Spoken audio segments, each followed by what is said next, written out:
A billionaire sat alone in a small-town cafe for 4 weeks. Nobody spoke to him. Nobody wanted him there. They thought he was there to cause trouble in their town. But the truth?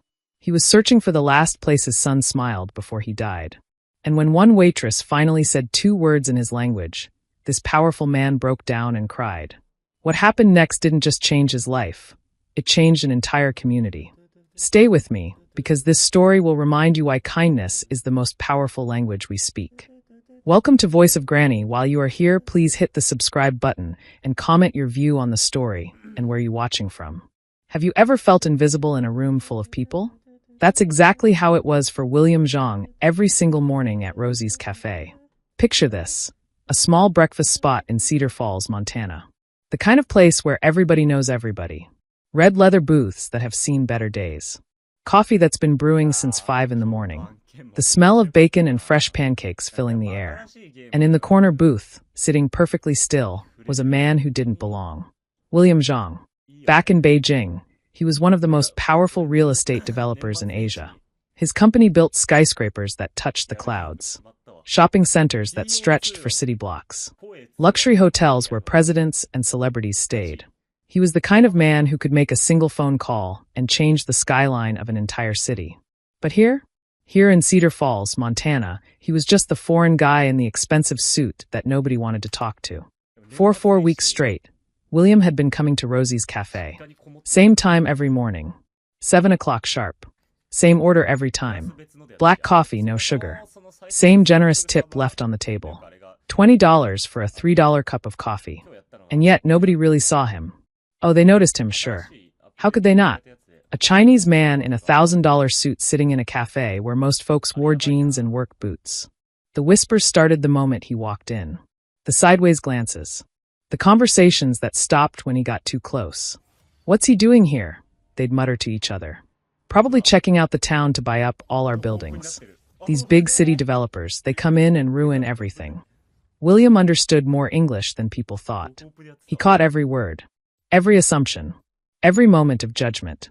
But he said nothing. He just sat there, morning after morning, staring out the window at the parking lot, his phone buzzing with urgent calls from Beijing that he refused to answer. His assistant called him every day. Mr. Zhang, the board is worried. The investors are asking questions. The Shanghai project needs your approval. When are you coming back? But William couldn't go back. Not yet. Because 4 weeks ago, something happened in this small Montana town that changed his life forever. His son, David, had been driving through Cedar Falls on a cross-country road trip. It was supposed to be an adventure. A young man finding himself before starting his career in his father's company. David's car broke down right here in Cedar Falls. He'd called his father, speaking rapid Mandarin, excited despite the trouble. "Baba, you wouldn't believe how nice people are here. I can barely speak English, but they're helping me anyway. There's this one woman at the cafe who doesn't speak any Mandarin, but she made me feel so welcome. Like I was part of her family." David stayed in Cedar Falls for 3 days while his car was being fixed.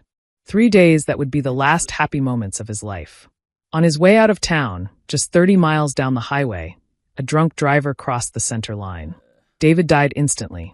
He was only 23 years old. William had flown from Beijing to Montana within hours.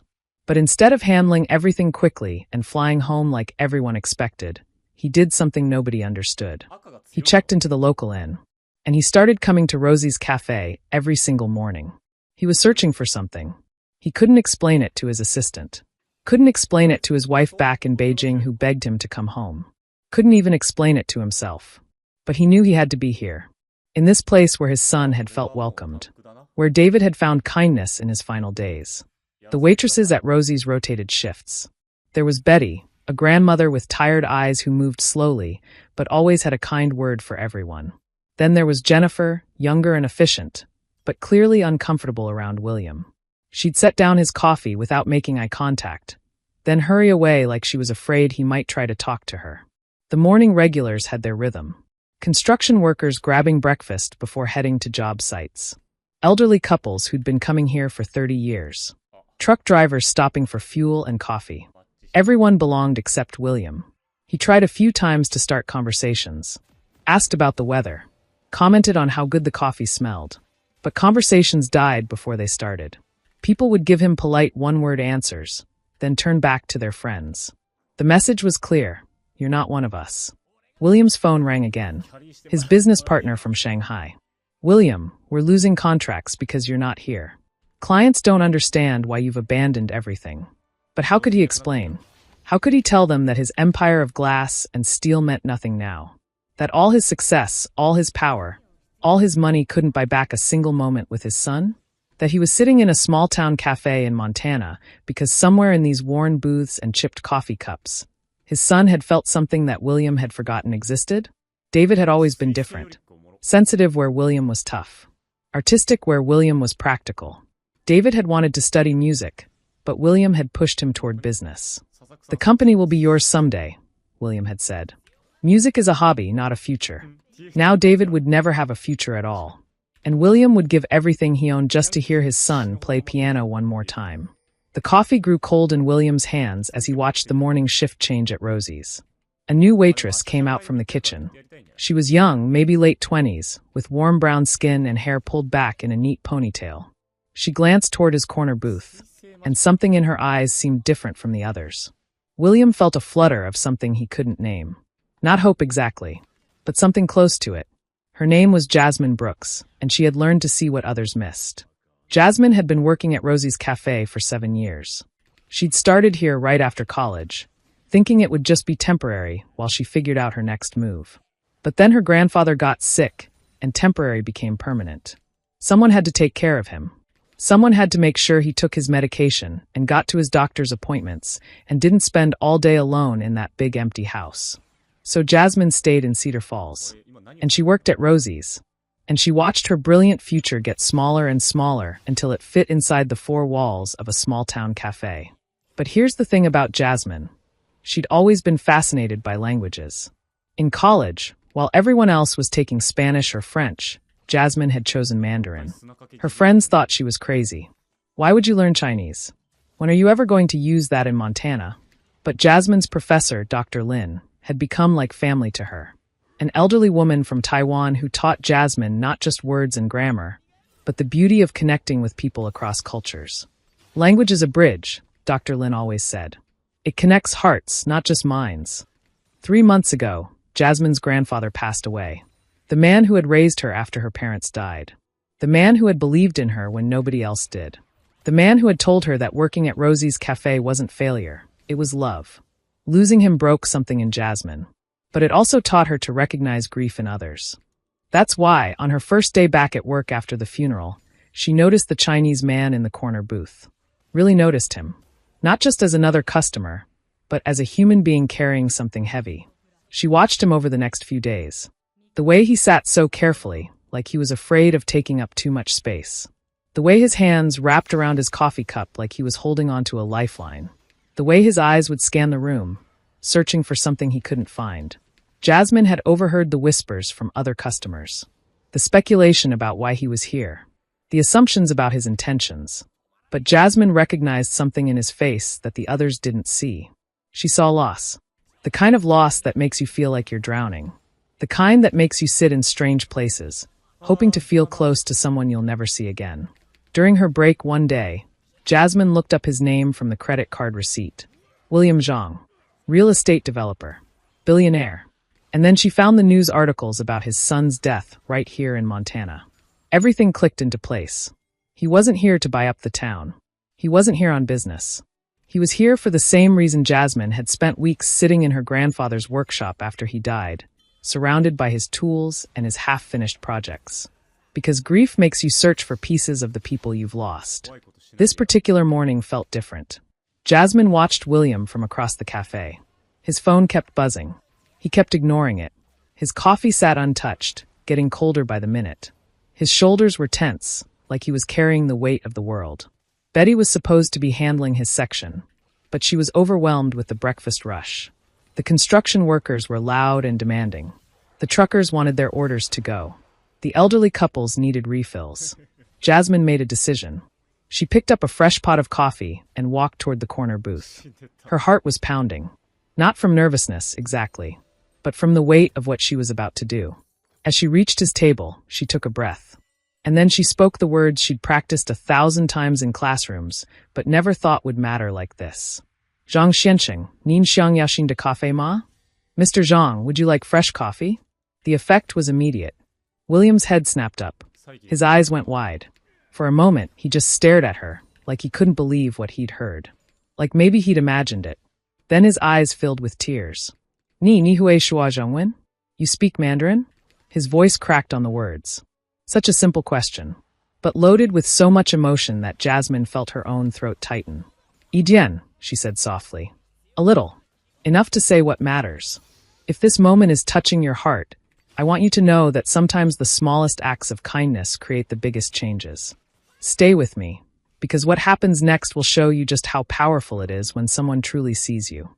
William couldn't speak for a moment. He just sat there, tears streaming down his face, not even trying to hide them. Here was this powerful man, this billionaire who commanded boardrooms and built empires, crying in a small-town cafe because a waitress had spoken to him in his own language. Jasmine set down the coffee pot and did something that would have gotten her fired at a fancier restaurant. She sat down across from him, uninvited. "Watingshua ni ertzi de shur," she said gently. "Waheni han. I heard about your son. I'm so sorry." Around them, the cafe had gone quiet. Other customers were staring now. Not with suspicion this time, but with curiosity. What was happening at the corner booth? Why was Jasmine speaking that foreign language? Why was the Chinese man crying? How do you know? William asked in English, his accent heavy with emotion. "I lost my grandfather 3 months ago," Jasmine replied, switching between Mandarin and English. "I know the look of someone trying to find pieces of someone they loved." William pulled out his phone with shaking hands. He showed her a photo. A young man with a bright smile, standing in front of a mountain vista. "This is David. My son. He was here. In this town. He called me. He said." His voice broke. Jasmine waited, patient and kind. "He said the people here made him feel like family." Jasmine studied the photo of David Zhang. A young man who looked so much like his father, but with softer eyes. Gentler. The kind of person who smiled easily. "Mrs. Patterson at the gas station mentioned a young Chinese man a few weeks ago," Jasmine said thoughtfully, still speaking in Mandarin. "She said he tried to help her carry supplies, even though they couldn't talk to each other. That he drew pictures to communicate. Was that your son?" William nodded, unable to speak. He pulled up another photo. This one showed David sitting at a piano, his fingers on the keys, completely lost in the music. "He wanted to be a musician," William said quietly. "But I told him no. I told him he had to take over my company. That music was a waste of his talents." His voice dropped to a whisper. "I was so wrong." Jasmine reached across the table and touched his hand gently. A small gesture, but it meant everything. "You're here because you want to understand what he felt in this place," she said. It wasn't a question. "You want to feel close to him." "Yes," William breathed. "But I don't know how. I've been coming here for 4 weeks. Nobody talks to me. Nobody sees me. And I'm starting to think maybe David's kindness, his ability to connect with people, maybe he didn't get that from me. Maybe I don't have that gift." "Mr. Zhang," Jasmine said firmly, "you flew halfway around the world, and you've been sitting in this cafe for 4 weeks, waiting to feel close to your son. That's not a lack of love. That's the deepest love there is." Around them, the breakfast crowd had stopped pretending not to listen. Betty had abandoned her coffee pot to stand near the counter. Jennifer had paused mid-order. The construction workers had stopped their usual joking. Even Frank, the cook, had his head poking out of the kitchen window. Jasmine looked around at all of them. Then she made a decision that would change everything. She stood up and addressed the room in clear English, her voice carrying to every corner of the cafe. "Everyone, I need you to listen to me. This is William Zhang. For weeks ago, his son David was stranded here when his car broke down. David spent 3 days in Cedar Falls. He called his father and told him how kind everyone was, how welcomed he felt. The room was completely silent now. 2 days after David left town, he died in a car accident on the highway. He was 23 years old." Jasmine heard someone gasp. Saw Betty's hand fly to her mouth.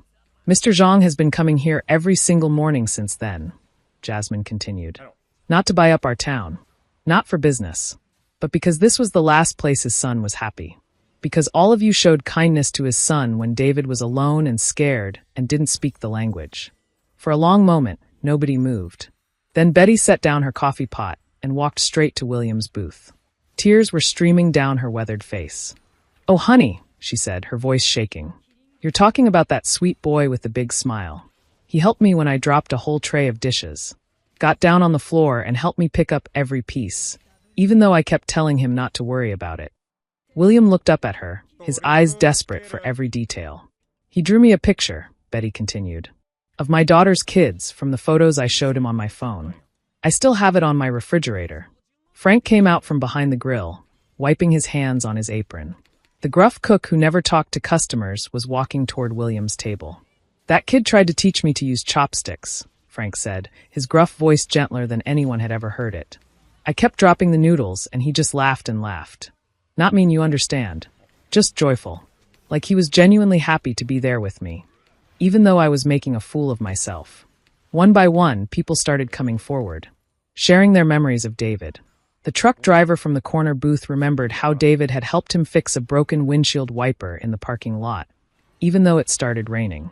The elderly couple recalled how David had sat with them for an hour, looking at their photo albums, somehow communicating appreciation and interest despite the language barrier. Jennifer, the waitress who'd been uncomfortable around William, admitted quietly that David had left her the biggest tip she'd ever received, along with a note in broken English that said, "Thank you for patience with my bad English.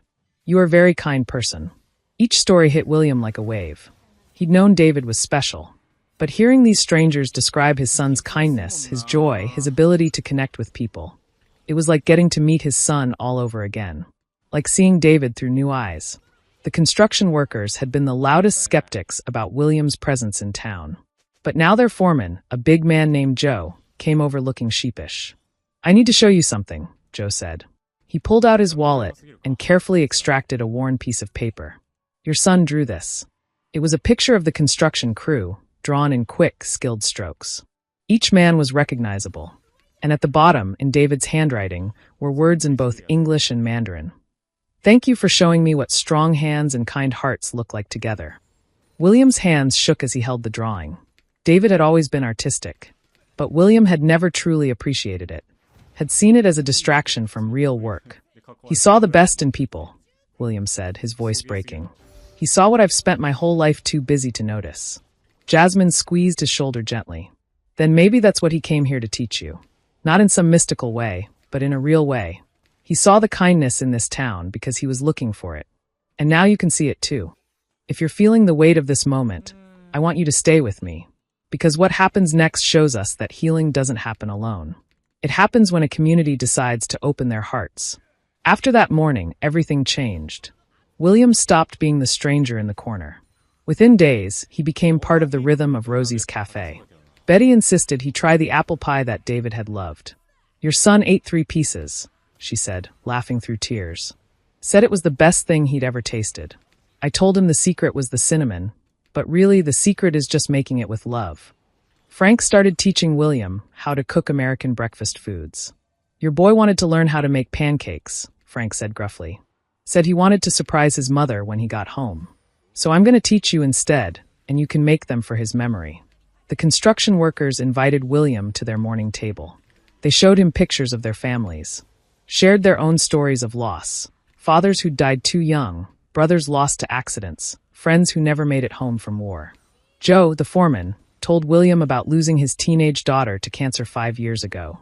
"You never stop missing them," Joe said quietly, "but you learn to carry them with you differently.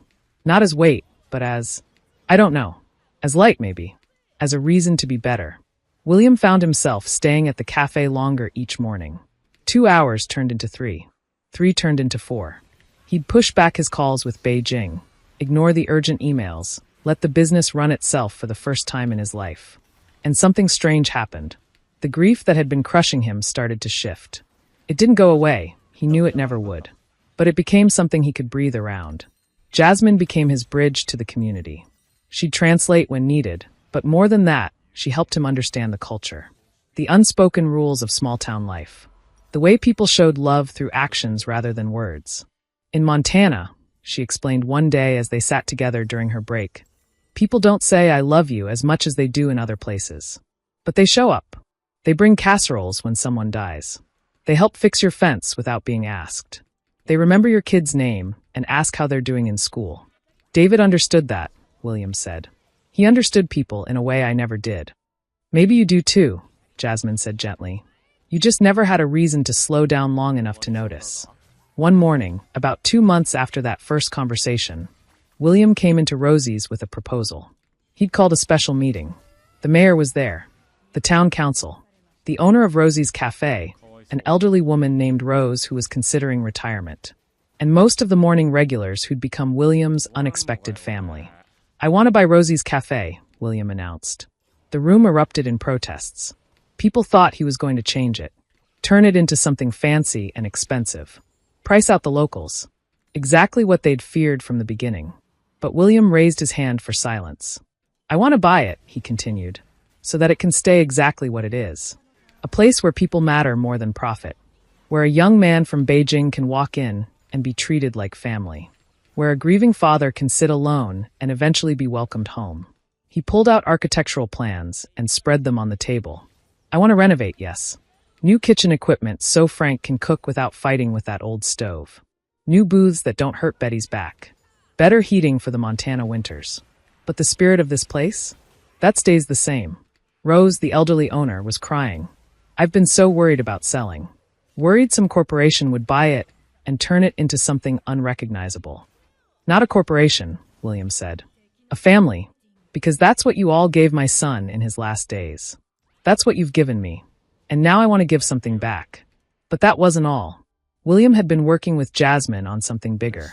Something that would honor David's memory in a way that matched who his son truly was. I'm creating the David Zhang Memorial Arts Scholarship, William announced. It will send one student from Cedar Falls each year to study music, art, or any creative field in China. And it will bring one Chinese student to Cedar Falls to study American culture and arts. He looked directly at Jasmine. David wanted to build bridges between cultures. He wanted to prove that people are the same everywhere when you give them a chance to connect. This scholarship will do that. Jasmine wiped tears from her eyes. Mr. Zhang, that's beautiful. William, he corrected gently. Just William. We're family now. The town rallied around the idea. They planned a memorial garden behind the cafe where Chinese cherry trees would be planted alongside Montana wildflowers. A place where East and West would grow together, just like the community itself was learning to do. William's phone still buzzed with calls from Beijing. But now when he answered, he had different news. I'm delegating more, he told his business partners. The company will run fine without me micromanaging every decision. I'm staying in Montana. This is where I need to be. His wife flew from Beijing to visit. She was skeptical at first, unable to understand why her husband had abandoned their life. But when she walked into Rosie's cafe and saw the memorial wall covered with photos of David and stories from the townspeople, she understood. He was happy here, she whispered, touching a picture of their son smiling with Betty. Look at his face. When was the last time we saw him smile like that at home? William wrapped his arm around her. He was trying to tell us something. About what really matters. About how to live. I just wish I'd listened when he was still alive. But in a way, he was listening now. And David's message was finally getting through. 6 months after William first walked into Rosie's cafe as a stranger, he stood in the completely transformed space and smiled. The cafe looked beautiful. Modern equipment in the kitchen. Comfortable seating. Fresh paint. Photographs covering the walls, not just of David, but of the entire community.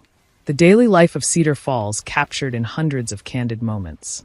But most importantly, it still felt like Rosie's. Still smelled like coffee and bacon. Still buzzed with the same familiar voices. Still welcomed everyone who walked through the door, whether they'd lived in Cedar Falls their whole life or were just passing through. Jasmine had become the cafe's cultural coordinator and scholarship program director. She worked with William to manage the arts exchange program and help students navigate the challenges of studying abroad. The first scholarship applications came in today, Jasmine said, handing William a thick folder. 23 students from Cedar Falls High School. 23 kids who want to study art, music, theater, photography. Things their parents thought were impractical. Just like you once did. William opened the folder with reverent hands. David would have been so proud.